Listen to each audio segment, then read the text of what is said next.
시편 137장 1절부터 5절까지의 말씀과 요한계시록 22장 1절부터 5절까지의 말씀입니다. 우리가 바벨론의 여러 강변 거기에 앉아서 시온을 기억하며 울었도다. 그 중에 버드나무에 우리가 우리의 수금을 걸었나니 이는 우리를 사로잡은 자가 거기서 우리에게 노래를 청하며 우리를 황폐하게 한 자가 기쁨을 청하고 자기들을 위하여 시온의 노래 중 하나를 노래하라 함이로다. 우리가 이방 땅에서 어찌 여호와의 노래를 부를까? 예루살렘아, 내가 너를 잊을진대 내 오른손이 그의 제주를 잊을지로다. 또 그가 수정같이 맑은 생명수의 강을 내게 보이니 하나님과 및 어린 양의 보좌로부터 나와서 길 가운데로 흐르더라. 강 좌우에 생명나무가 있어 12가지 열매를 맺되 달마다 그 열매를 맺고 그 나무 잎사귀들은 만국을 치료하기 위하여 있더라. 다시 저주가 없으며 하나님과 그 어린 양의 보좌가 그 가운데에 있으리니 그의 종들이 그를 섬기며 그의 얼굴을 볼 터이요 그의 이름도 그들의 이마에 있으리라. 다시 밤이 없겠고 등불과 햇빛이 쓸데 없으니 이는 주 하나님이 그들에게 비치심이라. 그들이 세세토록 왕 노릇 하리로다. By the rivers of Babylon. 같이 할 수 있습니까? 예. There we shall down, yeah we will, when we remember Zion. 예배 시간 아니면 같이 한번 불렀으면 좋겠어요. 여성의 흑인 3명과 남성 1명으로 구성된 1970년대에 인기를 끌었던 이 혼성 사중천 보컬팀 보니엠의 히트송 가운데 대표적인 노래 가운데 하나 바벨론입니다. 이 노래는 재미있는 것이 애절한 가락에 아주 생기있고 발랄한 리듬이 같이 엮어져 있어서 우리에게 감동을 줍니다. 특별히 이 노래는 억압 중에 살면서 자유를 열망하는 사람들의 심금을 울려주는 노래입니다. 이 노래는 바로 오늘 우리가 묵상할 여러분 들으신 본문 시편 137편의 가사를 그대로 옮긴 노래입니다. 지금으로부터 약 한 2600년 전 바벨론 강변에서 하나님의 사랑받는 백성들이 먼 이역 땅에 와서 눈물로 조국을 그리며 하나님의 은혜를 생각하면서 되돌아보면서 통곡하는 이 현장이 바로 시편 137편의 현장입니다.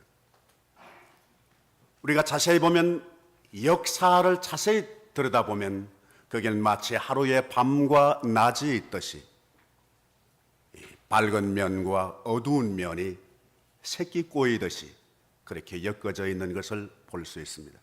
그 역사가 국가의 역사이든지 한 교회의 역사이든지 한 개인의 인생 삶의 여정으로서의 역사이든지 간에 이 두 개는 반드시 함께 엮어져 있습니다.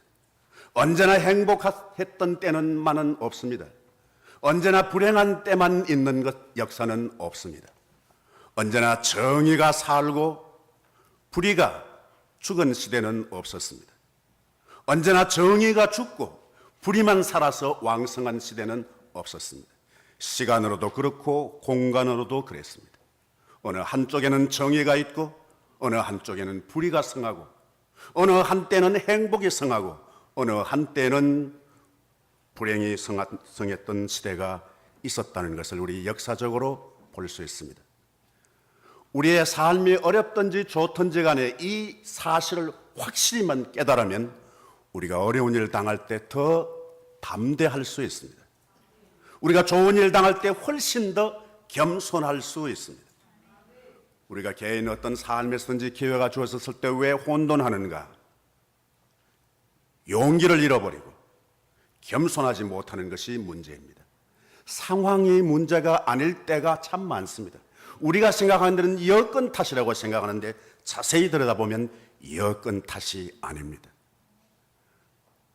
그 주어진 과제 앞에 서 있는 내 자신이 용기가 모자라든지 아니면 겁없이 너무 까불고 교만하든지 겸손하지 못해서 일어나는 일이 훨씬 많다는 것을 우리 역사를 생각하면서 역사를 배우면서 깨닫게 됩니다.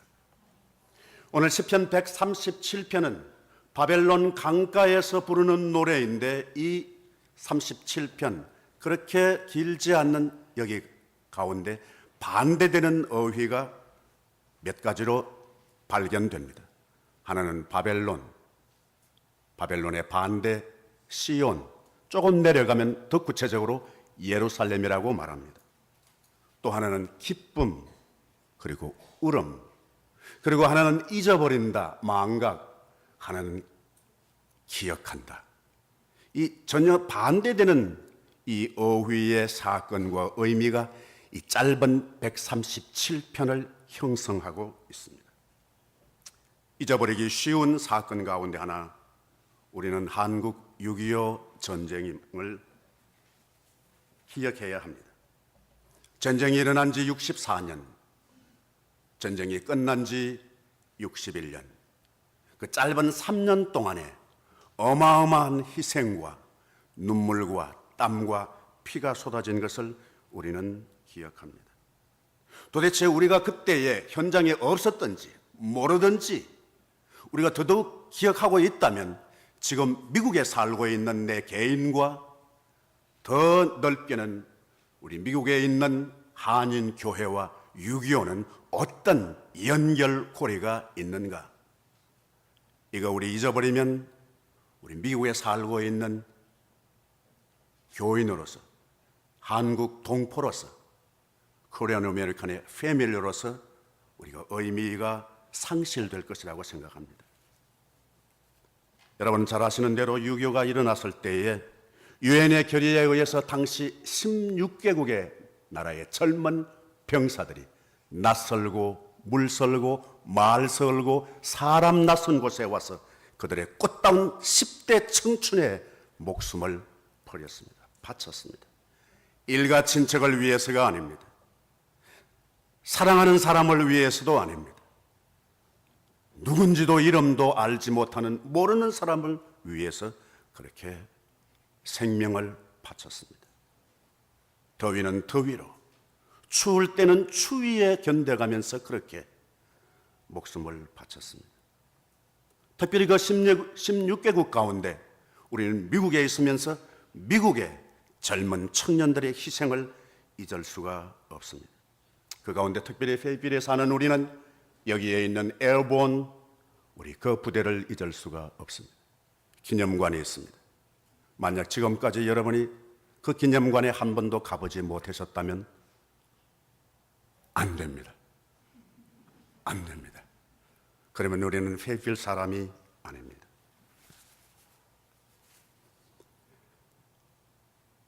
(6.25) 전쟁에 참여한 미국 장군의 아들들이 142명이 참여했다고 합니다. 그 중에 35명은 전사를 하든지 상위 용사가 되었습니다. 장군 아들이 부대에서 조금 계급이 높으면 자기 아들 가능한 한 군대를 안 가든지 후방으로 빼내려고 하는 것이 건간에 틈틈이 듣는 우리 한국의 소식이라면 우리에게 적지 않은 교훈을 줍니다. 웅변처럼 말하고 마치 쇠망치로 우리의 머리를 두들기는 감을 느낍니다. 그 중에 여러분 잘 아시는 워커 장군의 아들도 있었습니다. 워커 중장은 한국 한강 광나로 연변 아차산 기슭에 있는 워커힐의 기원이 됩니다. 그분의 이름을 따라서 워커힐을 지었습니다. 그의 아들도 있었습니다. 여러분 잘 아시는 그 당시 미 8군 사령관이었던 밴 플리트 장군 아들은 육사를 졸업하고 웨스트포인트를 졸업하고 다시 공군에 입대해서 조종사가 되어서 압록강 주변에서 전투에 참여하다가 실종되었습니다. 당시 유엔군 사령관이었습니다. 아버지가 공군 참모총장으로부터 아들이 실종되었다는 소식을 듣고 지도를 들여다봅니다. 그러면서 지금 수색 작전을 중지하라. 더 이상 찾지 말라. 지금 이 적지 한복판에서 내 아들 시신을 찾는다고 하는 것은 무모한 짓이다. 다른 병사가 죽을 가능성이 많다.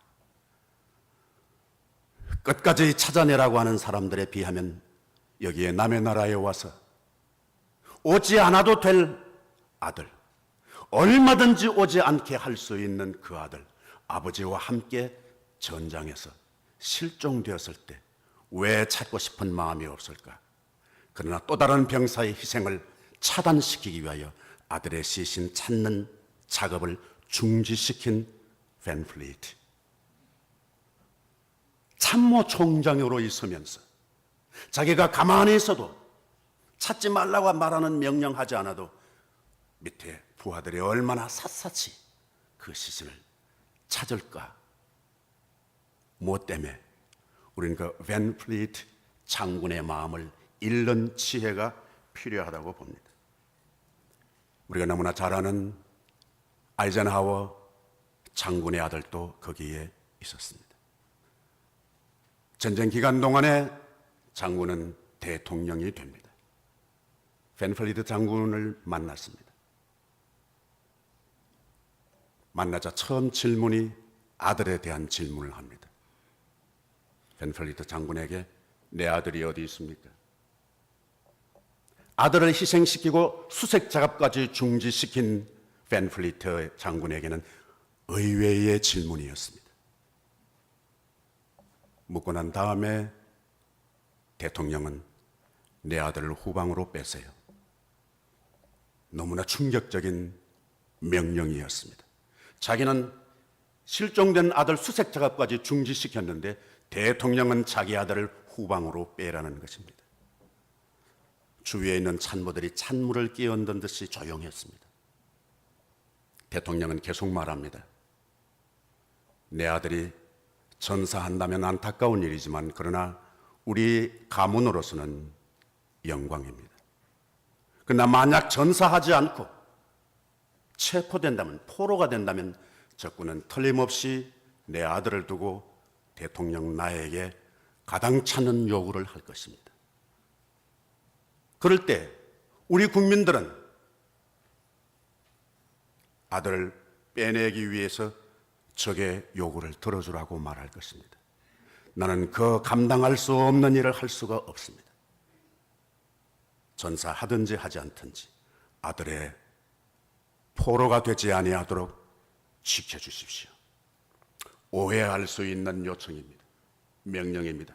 그러나 아이젠하워 대통령의 그 심정을 깊이 이해하면 아들을 희생시키지 않겠다는 말이 아니라 행여라도 그 아들이 포로되어서 생포되어서 인질로 잡고 엉뚱한 무리한 요구를 적군으로부터 받게 된다면 그때 그 난처한 입장, 아들을 행여라도 구하기 위하여 국가의 손실을 감당할 가능성을 사전에 차단시키기 위한 아이젠하워 대통령의 심정이었다고 믿습니다. 아버지와 함께 한국 전쟁에 참여했던 밴 플리트 장군의 아들의 편지 쪽지 한 장이 발견되었다고 합니다. 이 세상에서 가장 사랑하는 우리 엄마. 이 편지는 우리 엄마이기 이전에 사랑하는 군인 아빠의 아내인 엄마에게 드리는 편지입니다. 엄마, 이 편지 읽으면서 울지 마세요. 저는 한국 전쟁에 참여하여 하기 위해서 비행 훈련을 받았습니다.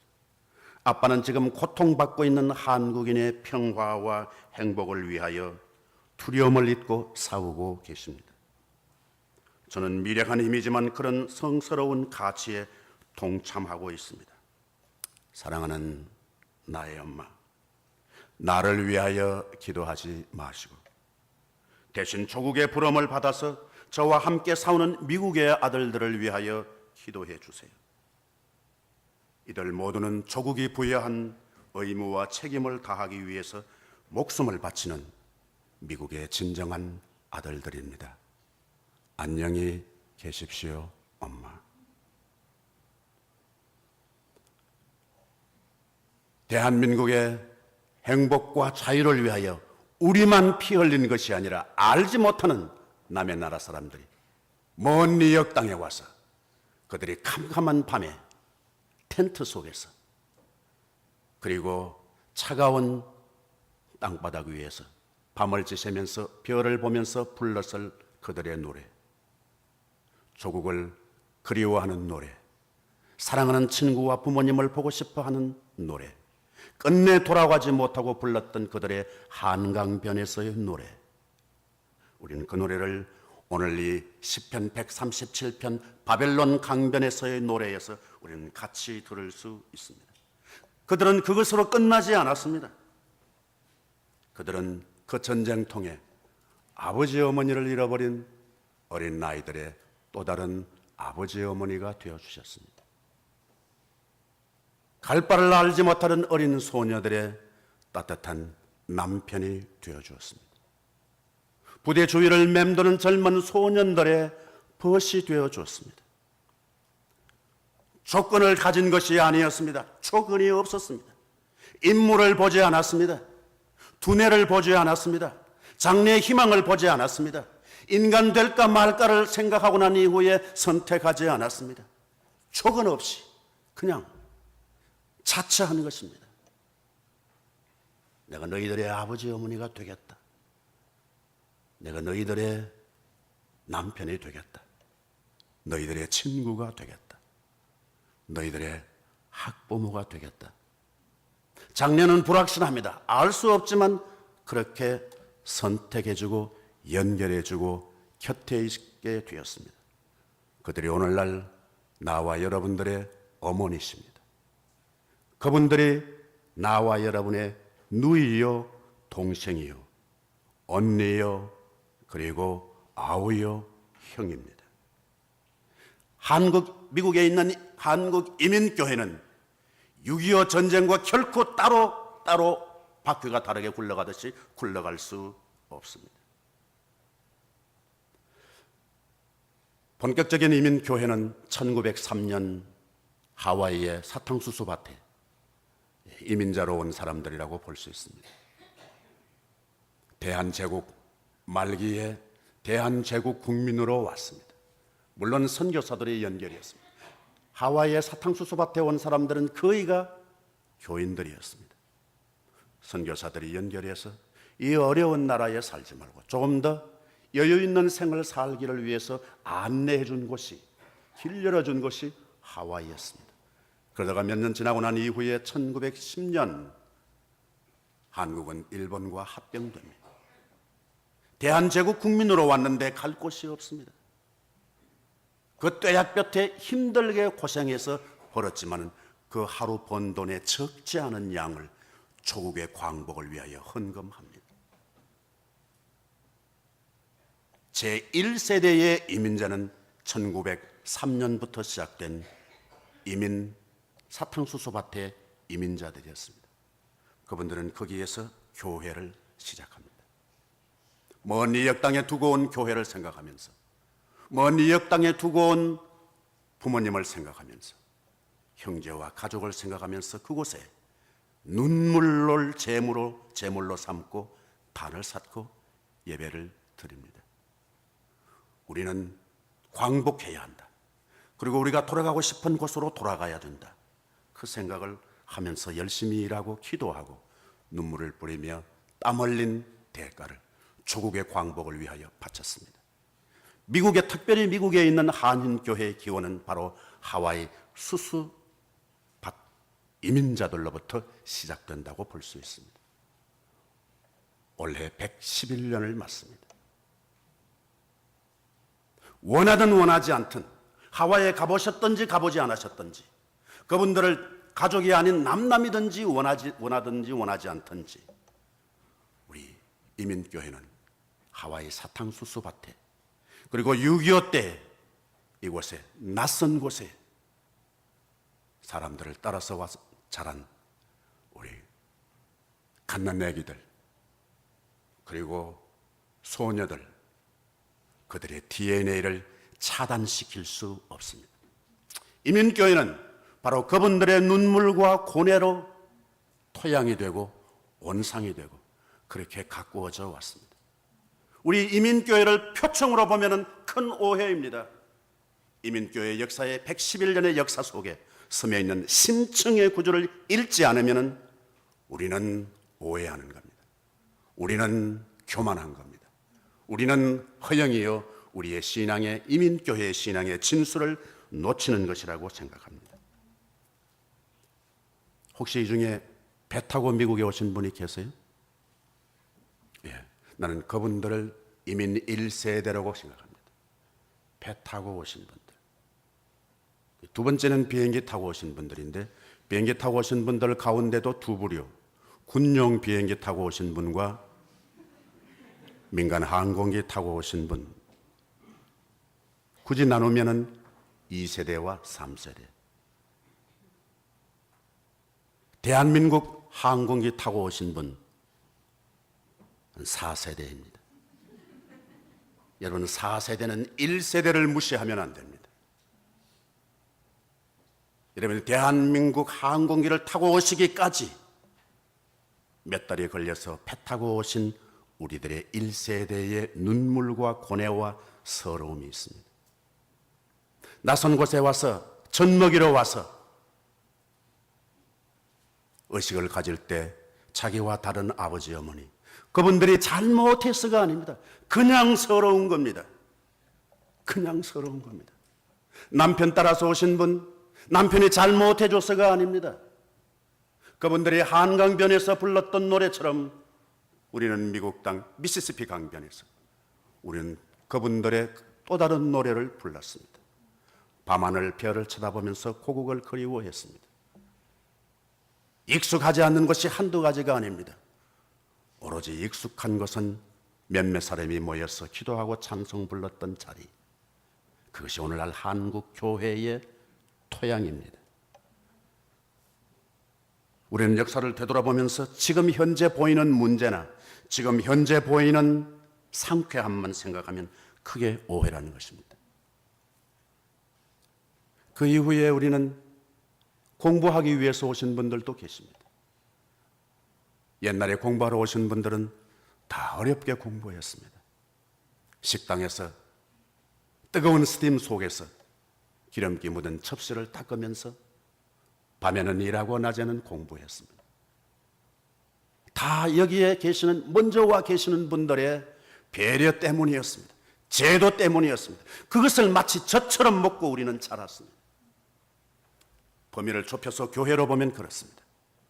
저는 사실은 굉장히 많은 베네핏을 누리고 20여 년 이상 미국에서 목회했습니다. 그리고 행복하게 은퇴했습니다. 저는 한 번도 공항에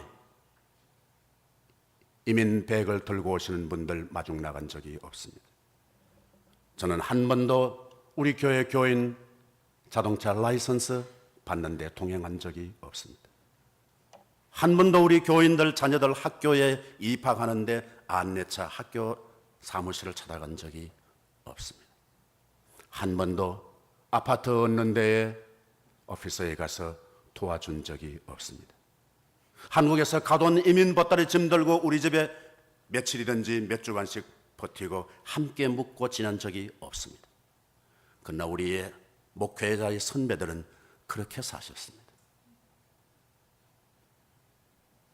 공항에 마중 나가서 밴에 낡은 자동차에 짐 싣고 집에 와서 같이 먹고 지나고 어떻게 하든지 교인 한 사람 만들기 위해서 선배들은 그렇게 눈물과 땀을 흘렸습니다.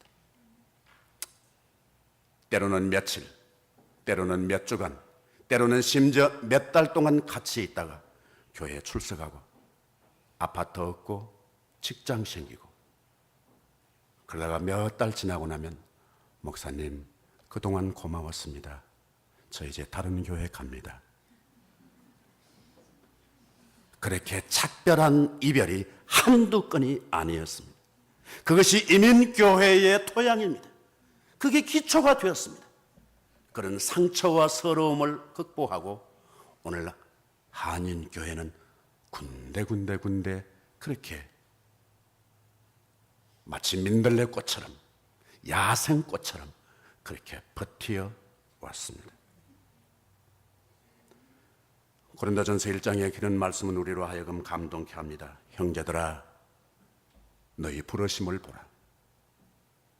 하나님께서 세상에 미련한 것들을 택하사 지혜 있는 자를 부끄럽게 하시고 하나님께서 세상에 천하고 멸시받고 없는 것들을 택하사 강하고 있는 것들을 폐하려 하시나니 이는 아무도 자기 육체를 따라서 자랑하지 못하게 하려 함이라.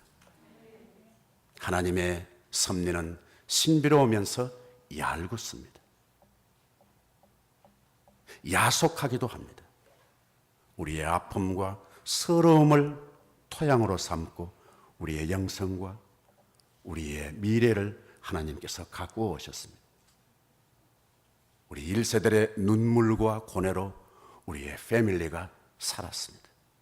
다시 만날 수 있었습니다. 막막한 우리의 미래가 그분들을 통해서 우리가 길이 열리고 마치 홍해처럼 가로지르는 역사가 있었습니다. 오늘 본문에 있는 시편 137편 바벨론의 강변 노래는 바로 바벨론 강변에 있으면서 시온을 생각하면서 부른 노래요, 흘린 눈물입니다. 바벨론 강변에서 이스라엘 민족 역사 가운데 몇몇 개 지역에 연관성이 있는 생략할 수 없는 지역이 있습니다. 그 중에 하나는 블레셋입니다. 하나님께서 그토록 약속하셨습니다. 젖과 꿀이 흐르는 땅, 약속의 땅. 그 약속의 땅은 젖과 꿀이 흐르는 땅 같지 않았습니다. 전투해서 점령해야 할 땅이었고 점령하고 나는 그 이후에 아주 가시처럼 블레셋의 방해를 받아야 하는 곳이었습니다. 이스라엘 백성들 갈등하고 혼돈되고 오해하기 쉽습니다. 젖과 꿀이 흐르는 땅, 그렇게 약속하셨는데 오해했습니다. 사실은 젖과 꿀이 흐르는 땅이 목적이 아니었습니다. 또 하나 지역이 있었습니다. 그것은 애굽이었습니다. 애굽은 이스라엘 민족을 선민으로서 출산시킨 모태와 같았습니다. 먹을 것 없어서 굶주린 이스라엘 백성들을 애굽 땅에 일정한 기간 수태시켜 놓았다가 그리고 다시 출산시키는 겁니다. 그 출산되는 과정의 진통은 엄청났습니다. 아픔을 지불하고 대가를 치러서 출산했습니다. 또 하나의 지역이 있다면 바벨론입니다. 이스라엘 백성들은 바벨론에 대해서 오해했습니다. 시온에 대해서도 오해했습니다. 그 땅은 결코 우리가 떠나지 않으리라고 생각했습니다. 왜? 하나님께서 약속하신 땅이기 때문에 그렇습니다. 젖과 꿀이 흐르는 땅이라고 약속하시고 아브라함과 이삭과 야복의 하나님이라고 약속하셔서 너희로 하여금 번성하게 하겠다고 내가 너를 떠나지 않겠다고 약속하신 그 자리를 빼앗기게 될 줄은 꿈에도 몰랐던 것입니다. 그런데 바벨론에 왔습니다. 언젠가 우리 바벨론에서 다시 우리의 조국으로 돌아갈까? 바벨론 여러 강변에서 우리가 시온을 기억하며 울었도다. 눈물의 기도를, 눈물의 노래를 시온 조국이 아닌 교회에서가 아닌 먼 타양에서 포로로 와 있으면서 거기에서 부르는 노래입니다. 오해했던 것에 대한 참회이기도 합니다. 우리가 왜 거기에 있으면서 왜 주의 전에 자주 드나들지 못했을까? 왜 거기에 기록되어 있는 말씀에 대해서 소홀히 했을까? 왜 거기에 만났을 때 그 행복을 몰랐을까? 왜 남의 땅 바벨론에 와서 우리가 그때의 소중함을 깨달아야 할까? 통곡할 일입니다. 하나님에 대해서도 이해할 수 없습니다. 약속의 땅이라고 그렇게 약속했는데 내 백성이라고 그렇게 말씀하셨는데 왜 남의 백성처럼, 왜 우리로 하여금 남의 땅에 와서 살게 할까? 돌아가고 싶은 마음 끊임없이 이어졌습니다. 이스라엘 백성들은 시온에 대해서도 노래했습니다. 오해했습니다. 바벨론에 대해서도 오해했습니다. 여기는 적군의 땅, 남의 땅, 그렇게 생각했습니다. 이 점에 활동했던 선지자가 예레미야입니다. 하나님의 말씀을 대신해서 예레미야는 바벨론의 포로가 있는 백성들에게 편지를 보냅니다.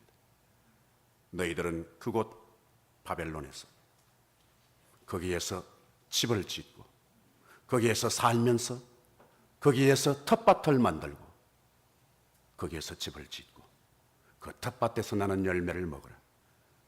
그리고 거기에서 아내들을 맞이하여 자녀를 낳고 너희들의 아들이 아내를 맞이해서 자녀를 낳게 하고 너희들의 딸들이 그곳에서 남편을 만나서 자녀를 낳게 하라. 그리고 그 지역 사람들과 평화하라. 샬롬하라. 샬롬하라. 그곳에서 언젠가 돌아가야 된다고 생각하지 말라. 그곳에 발붙이고 살아라. 그리고 그 사람들에게 베네핏만 누리고 따먹지 말고 그 사람들과 평화해라. 그 사람들에게 유익을 주어라. 기여하는 삶을 살아라. 이어지는 말은 그때 너희들이 그러나 주의해야 할 것, 선지자들과 거짓 점쟁이들을 주의해라. 그 미혹에 빠지지 말라. 그리고 심지어 너희들의 꿈도 믿지 말라. 주의하라. 주의해라. 언젠가 때가 차면 내가 너희들을 돌보아서 다시 돌아오게 하리라. 70년 때가 차면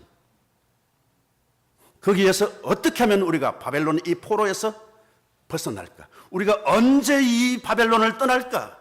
오로지 떠나고 싶은 것만 생각했습니다. 어쩌면 그 나라의 지도자가 죽기를 바랬을는지 모릅니다. 여러분 잘 아시는 역대하 36장에 보면 여호와께서 고레스의 마음을 감동시키사 36장 마지막 두 절, 그것과 그 다음에 이어지는 에스더서 1장 1절은 본문이 똑같은 내용입니다. 여호와께서 고레스의 마음을 감동시키사 이스라엘 백성들에게 자유를 선포하고 해방령을 내리고 너희들의 고국으로 돌아가라. 이스라엘 백성들의 생각과 완전히 다른 시기, 다른 상태, 그들을 죽이고 대항해서 돌아가는 것이 아니라 고레스의 입을 통해서 해방령을 내려서 돌아가게 합니다.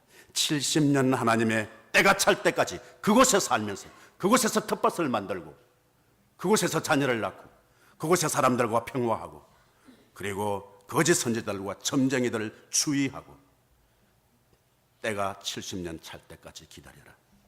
혹시 여러분 개인적으로 바벨론은 어디예요? 여러분의 바벨론, 끊고 떠나야 할 자리, 혹시 사람이라면, 혹시 상황이라면 우리 교회의 바벨론은 뭘까? 베들레헴 장로교회의 바벨론은 어디일까? 무엇일까? 이거 떠나게 해주세요. 그러나 예레미야를 통한 하나님의 메시지는 그곳에서 텃밭을 만들고 여기에서 텃밭을 만들고 여기에서 나는 열매를 먹어라. 그리고 여기에 사람들과 화평해라. 때가 차면 내가 너희들로 하여금 그리워하던 시온으로 돌아오게 하겠다는 말씀입니다. 신명기에 있는 말씀은 옛날을 기억하라. 역대의 연대를 기억해라. 우리는 잊지 말아야 할 것을 기억하고 기억해야 할 것을 잊어버리는 우리는 혼돈을 경하는 경우가 많습니다. 골로새서 3장에 있는 말씀은 위의 것을 찾으라. 위의 것을 생각하고 땅의 것을 생각하지 말라. 생각하지 말라. 기분으로 판단할 것이 아니라는 겁니다.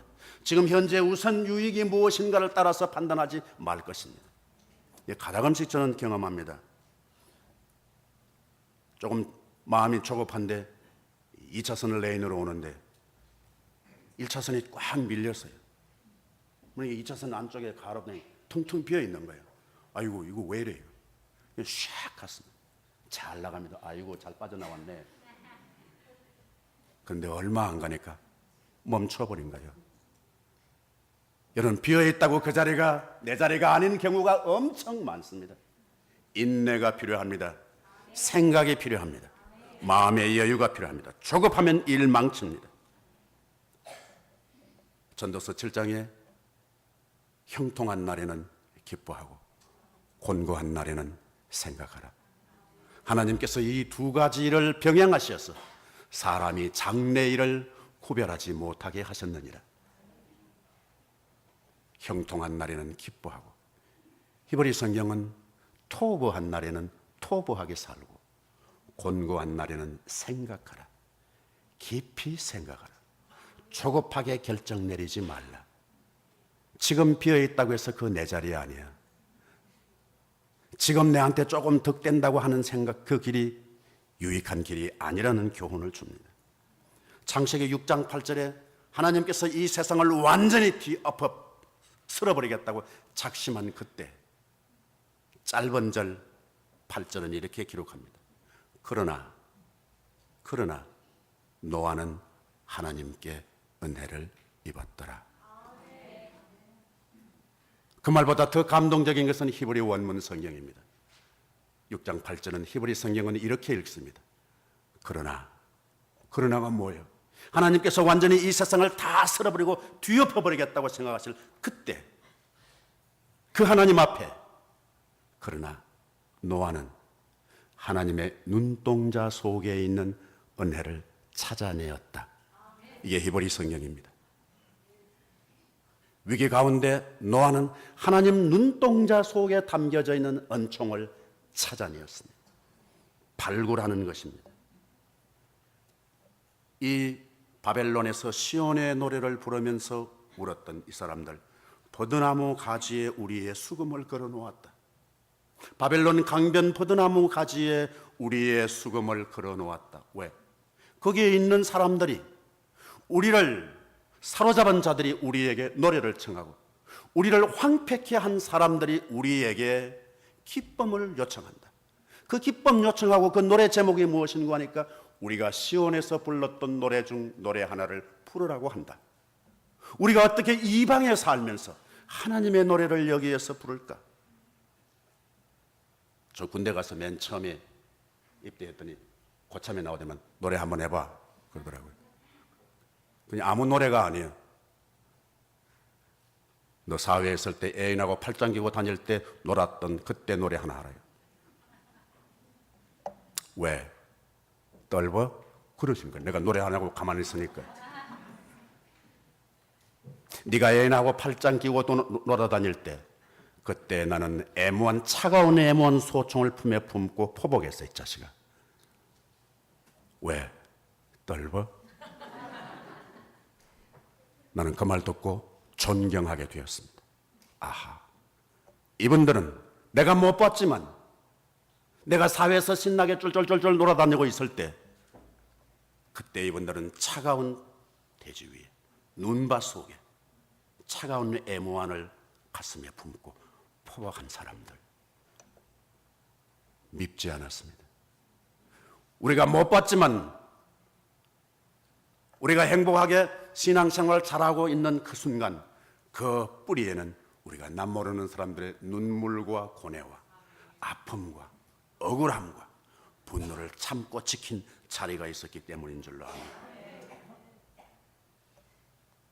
이 세속의 시대에서 우리가 시온에서 불렀던 그 노래를 여기서는 부를 수 없다. 거부하는 표현으로 우리의 수금을 버드나무 가지에 걸었다. 손에 들고 연주해야 하건만 그걸 거부하고 가지에 걸어 놓았다. 연주하지 않겠다는 겁니다. 그것은 비록 상황이 어려운 가운데 있을지라도 우리의 순결을 지키겠다는 결심이었다고 믿습니다. 우리는 모르지만은 미국에 있는 한인 교회의 순결이 있습니다. 우리는 때로 그것이 오해했을 가능성도 있습니다. 양보할 수 없는 것을 끝까지 붙들고 버텨온 우리 이민교회의 선배들, 동력자들, 우리의 사랑하는 가족들, 얼굴도 다르고 말도 다르고 성도 다르고 취향도 다르지만 바벨론을 떠나지 않고 예레미야 메시지처럼 이 교회에서 우리 집에서 텃밭을 만들고 거기에 기도로 열매를 심고 가꾸고 조건은 열악하지만 오로지 샬롬으로 평화를 이룩하면서 알뜰하게 성실하게 야물게 유황과 쾌락을 위해서 돈 쓰지 않고 삶을 알뜰하게 산 그래서 기여한 우리들의 어머니, 우리들의 형님, 아우, 누이, 언니들이 있기 때문인 줄로 믿습니다. 수금을 걸었다고 하는 것은 우리의 신앙의 순결을 어떤 상황에 있더라도 포기하지 않겠다는 결단인 줄로 믿습니다. 우리 교회 들어오는데 앞에 여기 아주 너무 멋있는 양란이 있어요. 난 처음에 만져봤어요. 꼭 가짜 같아. 인조 같더라고요. 현대 특징은 뭔고 하니까 진짜와 가짜를 분별하기 어렵다. 명품과 짝퉁을 분별하기가 어렵다. 눈으로 봐서는 몰라. 똑같아요. 색깔도 같이, 기능도 거의 같아요. 기능도 거의 같아. 어느 분한테 들었는 이야기 너무 감동적이에요. 짝퉁과 진품을 분별하는 것. 비 올 때 보면 안다고. 웃으시는 것 보니까 아시는구나. 액세서리 들고 있다가 비가 오는데 갑자기 준비 못했어요. 비가 오는데 나가긴 나가야 하고.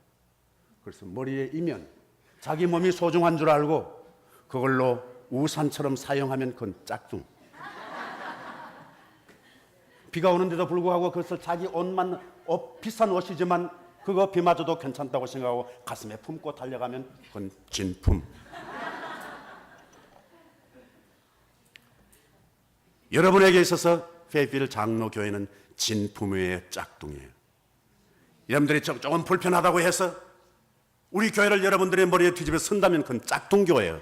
여러분의 짝퉁 만드는 거예요. 여러분의 짝퉁 만드는 거예요. 아무리 불편하고 좀 속상하고 못마땅한 일이 있어도 위기가 왔을 때 여러분 가슴에 품고 이 교회를 지키고 사랑하고 갖고 나가신다면 그건 누가 뭐라고 그래도 그건 진품 교회인 줄로 믿습니다. 진짜와 가짜를 구별하는 것은 모양으로는 알 수 없어요. 향기가 다릅니다. 향기가 있습니다. 표청으로 우리 교회나 사람을 구별하려고 해서는 안 됩니다. 나는 진품인가 짝퉁인가, 내게 향기가 있는가 없는가, 내가 교회를 어떻게 활용하는가, 용도입니다. 비 안 맞기 위해서 머리에 뒤집었으면 그 교회는 짝퉁, 누가 뭐라고 그래도. 그러나 사람이 많든지 적든지 여건이 쉽든지 어렵든지 가슴에 품으면 명품인 줄로 믿습니다. 여러분 배너 영화를 보신 줄 압니다. 영화에는 없는 대사 한마디. 류 월리스가 기록한 말. 노예선 함장이 밑바닥에 노예 순찰을 합니다.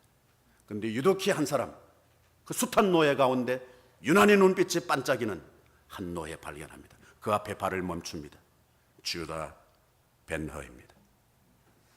함장이 벤허에게 묻습니다.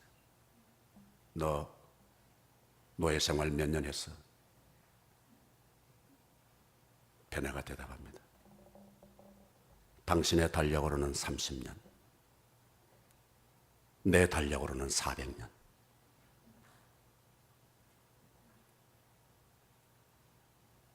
그 말 속에 얼마나 깊은 의미가 담겨져 있는가 생각합니다.